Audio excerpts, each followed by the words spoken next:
Hamas लड़ाकों ने Gaza में जबरदस्त कोहराम मचा रखा है। इजरायली बलों पर हमास लड़ाके अपना जबरदस्त कहर बरपा रहे हैं। गाजा के अलग अलग हिस्सों में हमास और इजरायली बलों के बीच खूनी संघर्ष जारी है।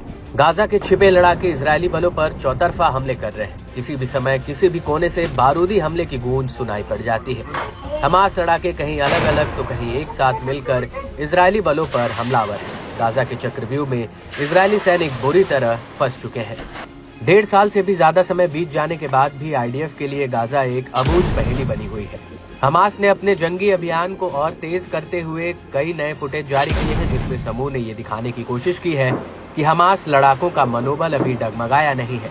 इजरायली बलों के सामने हमास लड़ाके बखूबी सामना कर रहे हैं। जहां एक तरफ इजरायल ये दावा कर रहा है कि हमास लड़ाकों का जोश ठंडा पड़ रहा है, वहीं हमास लड़ाके इससे उलट तस्वीर पेश कर रहे हैं, जिसमें वो गाजा में इजरायल के सैन्य वाहनों और ठिकानों को निशाना बना रहे हैं। हमास की मिलिट्री विंग अल कसाम ब्रिगेड ने दक्षिणी गाजा में रफा के पूर्व में पकड़े गए इजरायली ड्रोन दिखाए। वीडियो में एक नकाब पहने हमास लड़ाका देखा जा सकता है, जो पकड़े गए इजरायली ड्रोन को दिखाता है।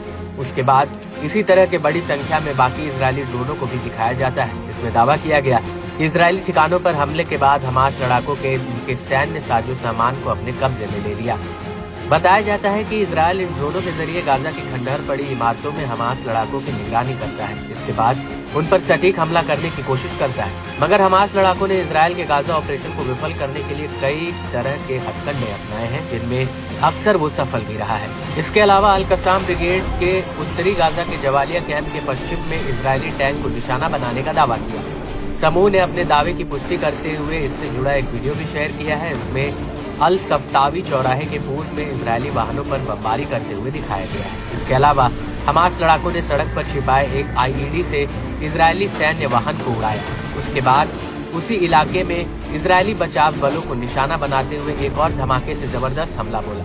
वहीं लड़ाकों ने अल यासीन 105 शेल के एक इजरायली मेरकवा टैंक को निशाना बनाते हुए दिखाया। इससे इजरायली टैंक के परखच्चे उड़ गए और वो मलबे में बदल गया। अल कसाम ब्रिगेड के अलावा अल अक्सा शहीद ब्रिगेड ने भी अपने लड़ाकों के फुटेज जारी किए, जिसमें वे अल कुद्स ब्रिगेड के लड़ाकों के साथ मिलकर मलाका मिलिट्री साइट पर इजरायली सैनिकों के समूहों पर मोर्टार के गोले दागे। इजरायली सेना ने उत्तरी गाजा में लड़ाई के दौरान अपने 2 अधिकारियों की मौत और 2 सैनिकों के घायल होने की बात का खुलासा किया, मगर हमास ने दावा किया कि इजरायल अपने सैनिकों के नुकसान पर बहुत कुछ छुपा रहा है। गाजा में इजरायल को बहुत नुकसान उठाना पड़ रहा है। न सिर्फ इजरायल सैनिकों की जान हाथ से धोना पड़ रहा है, बल्कि इजरायली सैन्य उपकरण भी मिट्टी में मिल रहे हैं।